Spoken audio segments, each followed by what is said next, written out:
MTN News, Malayalam Television Network. പ്രളയത്തിൻ്റെ ദുരിതമാണ് യഥാർത്ഥത്തിൽ അൺഎക്സ്പെക്റ്റഡായി. ഇതുപോലൊരു situation ഉണ്ടാകുമെന്നൊരു പ്രഡിക്ഷനും ഉണ്ടായില്ല, അങ്ങനെ ഒരു പ്രതീക്ഷ ഉണ്ടായില്ല. അതുകൊണ്ട് വളരെ അൺഎക്സ്പെക്റ്റഡായിട്ടൊരു സിറ്റുവേഷനായി പോയി. പക്ഷേ ഇപ്പോൾ ആ കിഴക്കൻ മേഖലയിൽ സാവകാശം അത് കുറഞ്ഞു വരും. അതിൻ്റെ ഒരു ഘടന തന്നെ അതാണ്.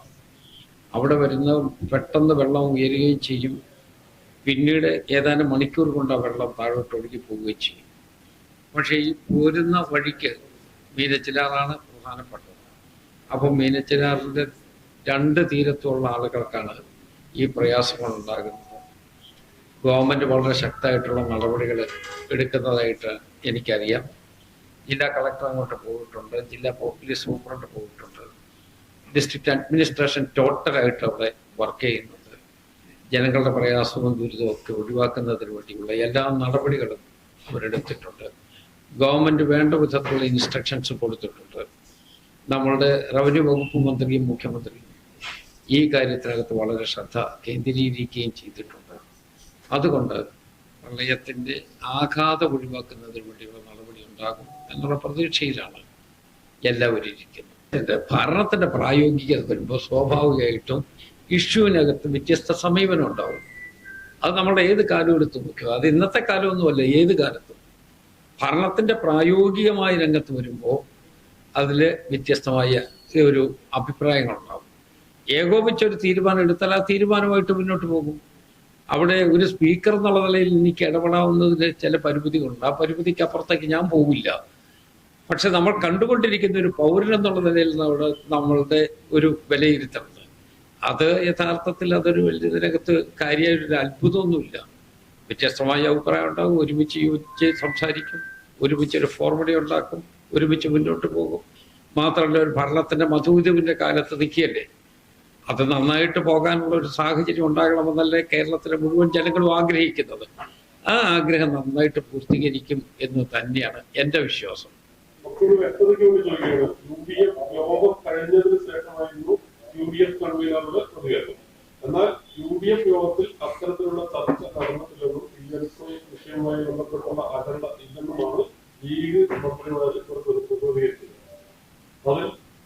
നമുക്കതിന്റെ സമയവും മുഹൂർത്തവും ഒന്നും നോക്കി നമ്മൾ വളരെ വല്ലാതെ വ്യാകുലപ്പെടരുത്. ഞാൻ പറഞ്ഞ ഒരു പൊതു സമീപനമില്ലേ, ഒരു ഗവൺമെന്റിന്റെ സമീപനം, ആ സമീപനം അവരുടെ ഇത് ഡിസ്കസ് ചെയ്ത് ഒരു തീരുമാനം ഉണ്ടാകും. തീരുമാനം ഉണ്ടാകുന്നതിന് മുമ്പ് വ്യത്യസ്തമായ അഭിപ്രായം ഓരോ കക്ഷികൾക്കും ഓരോ വ്യക്തികൾക്കും ഓരോ പൗരനും ഉണ്ടാകാം. പക്ഷേ ഏകോപിച്ചൊരു തീരുമാനം എടുത്തു കഴിഞ്ഞാൽ പിന്നെ വ്യത്യസ്തമായ ഒരു സമീപനം ഉണ്ടാവില്ല. ഒരുമിച്ച് പോകുമെന്നുള്ള പ്രതീക്ഷയാണ് നിൽക്കുന്നത്. മാത്രമല്ല, കേരളത്തിന് നല്ലതല്ലേ?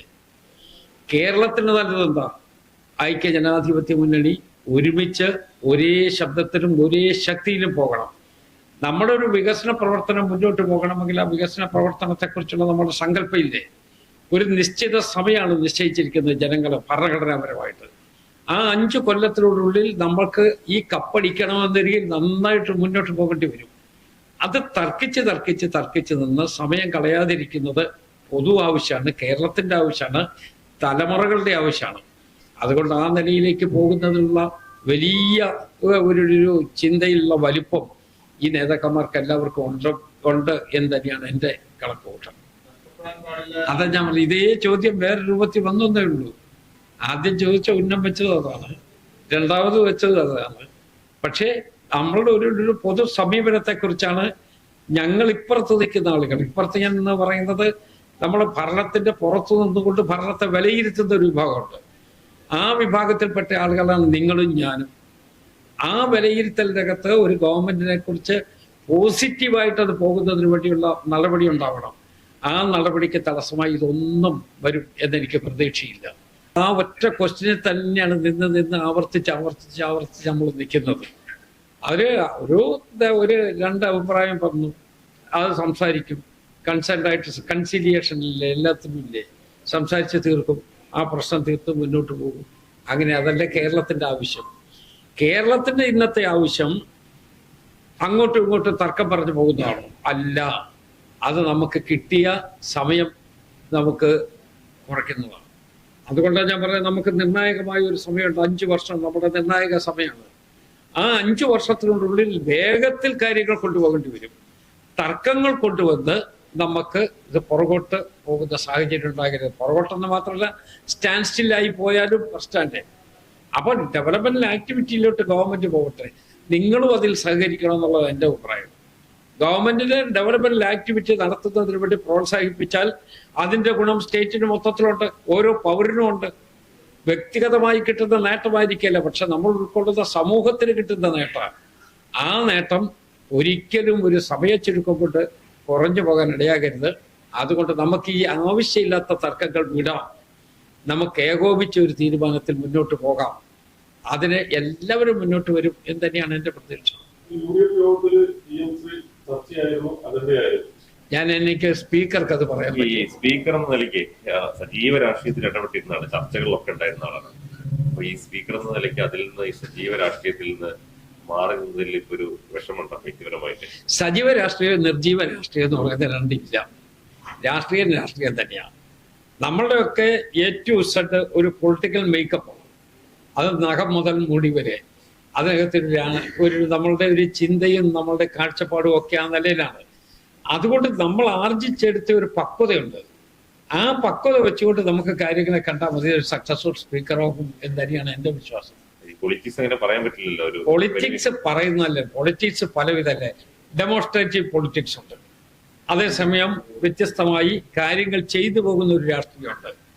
3 കാര്യങ്ങൾ നോക്കിക്കണ്ട് കറക്റ്റായിട്ടുള്ള പൊസിഷനെ സംബന്ധിച്ച് ഒരു അമ്പയറുടെ റോളിൽ നിന്ന് വിസിലടിക്കാൻ പറ്റുന്ന ഒരു പൊളിറ്റിക്സ് ഉണ്ട്. ഇതെല്ലാം പൊളിറ്റിക്സ് തന്നെയാണ്. പാർലമെന്റിലെ ദൂരദർശനം മാത്രമല്ലേ അലവ് ചെയ്യുന്നത്. ഇവിടെ പക്ഷെ നമ്മൾ ഒരു കാര്യം കൂടെ ചെയ്യുന്നുണ്ട്. ഇവിടെ സഭ ടിവിയുടെ റിപ്പോർട്ടുണ്ട്, അതോടൊപ്പം തന്നെ സഭയ്ക്കകത്ത് തന്നെ നിങ്ങൾക്കെല്ലാ വിധത്തിലുള്ള സൗകര്യത്തോടു കൂടി മീഡിയ സെന്ററുണ്ട്. ആ മീഡിയ സെന്ററിൽ എന്തെങ്കിലും കുറവുണ്ടെങ്കിൽ ആ കുറവ് നമ്മൾ പരിഹരിക്കും. എന്നിട്ട് നിങ്ങൾക്ക് അപ്പപ്പോൾ വാർത്തകൾ ജനങ്ങളിൽ എത്തിക്കാൻ പറ്റാത്ത വിധത്തിലുള്ള നല്ല സംവിധാനം നമ്മൾ ഉണ്ടാക്കും. അപ്പൊ നമ്മൾ അതിനകത്ത് കയറി എടുക്കുന്നുണ്ടോ, പുറത്ത് നിങ്ങൾക്ക് മീഡിയ സെന്ററിൽ നിന്ന് സംപ്രേഷണം ചെയ്യാനുള്ള സൗകര്യമുണ്ടോ എന്നുള്ള ക്വസ്റ്റ്യനേ ഉള്ളൂ. ആ സൗകര്യം നമ്മൾ അവിടെ കൊടുക്കുകയാണ്, നിങ്ങൾക്ക് തരികയാണ്. അതിനകത്ത് ഒരു സെക്കൻഡ് പോലും അവിടെ ഗ്യാപ്പില്ലാതെ നിങ്ങൾക്ക് ജനങ്ങളിലേക്ക് വാർത്ത എത്തിക്കാൻ പറ്റും. അതുകൊണ്ട് അത് ഒരു പരിഷ്കൃതമായ രൂപത്തിൽ നമുക്ക് കൈകാര്യം ചെയ്യണം.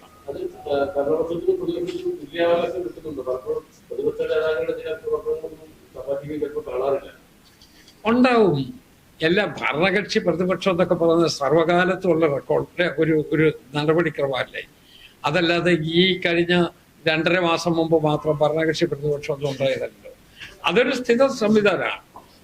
ജനാധിപത്യത്തിൽ പ്രതിപക്ഷത്തിനും ഭരണകക്ഷിക്കും ഒരേ അവകാശമാണ്, തുല്യാവകാശമാണ്. അതിന് കാരണം അവരെല്ലാം ജനപ്രതിനിധികളെ പ്രതിദാനം ചെയ്യുന്നവരുന്നതാണ്. ഭരണകക്ഷി ട്രഷറി ബെഞ്ചിലാകും, മറ്റത് ഓപ്പോസിഷൻ നിലയിലായിരിക്കും. പക്ഷേ സഭാ അംഗങ്ങൾ എന്നുള്ള നിലയിൽ അംഗങ്ങൾക്കുള്ള അവകാശം തുല്യമാണ്. നമുക്കത് ഭംഗിയായി കൊണ്ടുപോകുക എന്നുള്ളതാണ് എന്നെപ്പോലെ ഒരാളിന്റെ ഉത്തരവാദിത്വം. ജനാധിപത്യത്തിൽ 3 ആസ്പെക്റ്റ് അല്ലേ. ഇവിടെ ഒരു ജുഡീഷ്യറിയും എക്സിക്യൂട്ടീവും ലെജിസ്ലേച്ചറും. അതിൽ ലെജിസ്ലേച്ചറിൽ ബന്ധപ്പെട്ട കാര്യങ്ങൾ എന്നോട് ചോദിക്കാൻ കൂടുതലുണ്ട്. ഇപ്പം മറ്റത് എക്സിക്യൂട്ടീവും ജുഡീഷ്യറിയും അതിൻ്റെ വേറെ 2 സബ്ജക്റ്റ് അല്ലേ. ഇത് വേറൊരു സബ്ജക്റ്റ്. നിങ്ങൾ എല്ലായിടത്തും ഉള്ളത് കൊണ്ടാണ് ഇത് മാറി മാറി ചോദിക്കുന്നത്.